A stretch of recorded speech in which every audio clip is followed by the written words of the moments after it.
mga karagkarag, welcome back to my vlog. Isang magandang gabi sa inyong lahat mula dito sa Lasak City. Na-late ako mga karagkarag kasi nga may mga kaganapan nangyayari ngayon dito sa Lasak City mga karagkarag. So bilang chismosa, hindi lang sa mundo ng beauty pageant, makimeritis din tayo sa mga personal na buhay ng ating mga kapitbahay. Kaya eto, doon na natin to mga karagkarag. So kadarating ko lang din, galing akong Chin Chau, Vietnam, na kung saan marami mga kaganapan doon para sa Miss Earth 2023 at sa mga kandidata na palabas na rin ng official photoshoot ang Miss Earth organization mga karagkarag, na kung saan pwede tayong bumoto para sa ating kandidatang napupusuan sa taon na to sa corona sa Miss Earth 2023. Of course, lalayo pa ba tayo? Go for Iliana na, sugod na tayo, iboto na natin yung kandidata natin na si Iliana sa Miss Earth 2023, di ba? Yung supportang binigay natin kay Michelle D, ibigay din natin kay Iliana dahil deserve din talaga niyang suportaran. Sa pinapakitang galing ni Iliana sa kanyang laban sa Miss Earth 2023 sa Vietnam, nako, deserve niya talaga yung bayanihan ng mga Pinoy beauty pageant lovers, di ba? Paano nga ba iboto si Iliana mga karagkarag? Sa pagkakalam ko, pasok na siya sa top 5 sa best in appearance ba yun na na paboto ng Miss Earth 2023. So, pakinggan at panoorin nyo ang video sa explanation ni Iliana kung paano natin siya suportaran para tumaas yung vote niya sa social media. Let's watch. Hello mga kababayan, isang makakalikasang araw. This is Iliana Marie Aduana, your Miss Earth Philippines 2023.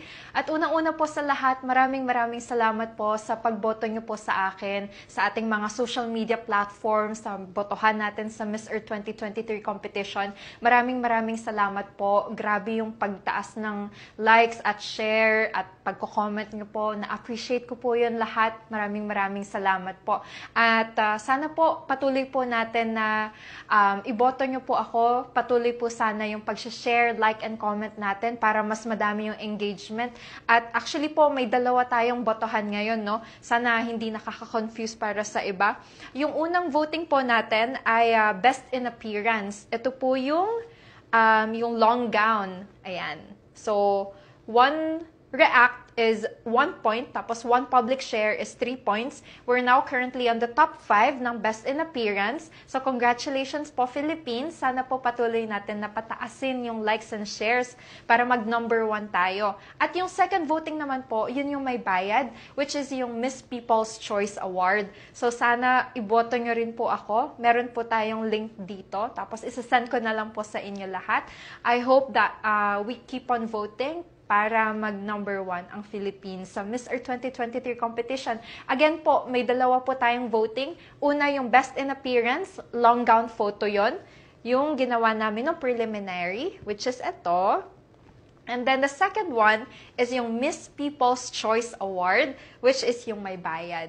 So sana po, patuloy po tayong bumoto, like, comment, and also share to your friends and to your loved ones. Maraming salamat po ulit! God bless you all. See you all soon. I'll do my best here in Vietnam to represent well our country, the beloved Philippines. Thank you. Isang makakalikasang araw. Love from the Philippines. Mwah! So yan na mga karagkarag. Naku, ano pang hinihintay ninyo? Let's support Iliana. Let's do bayanihan na mga karagkarag para sa ating pambato sa Vietnam sa Miss Earth 2023. Kung hindi ka pa yung nakapagboto, tara na, sugod na. Oh, di ba? Ganon. At susugal ako eh. Pupusta talaga ako dito kay Iliana mga karagkarag. Diha na mo. Kaya mo tiwas na ko pang chismis dito sa kong mga silingan. Wala pa na human kinalagi nagsinumbagay. Hubog ba na sumbagan da kuwasan lagi ni ugmaan eh. Sunod na po ng mga pachika. Diha na mo. Bye bye.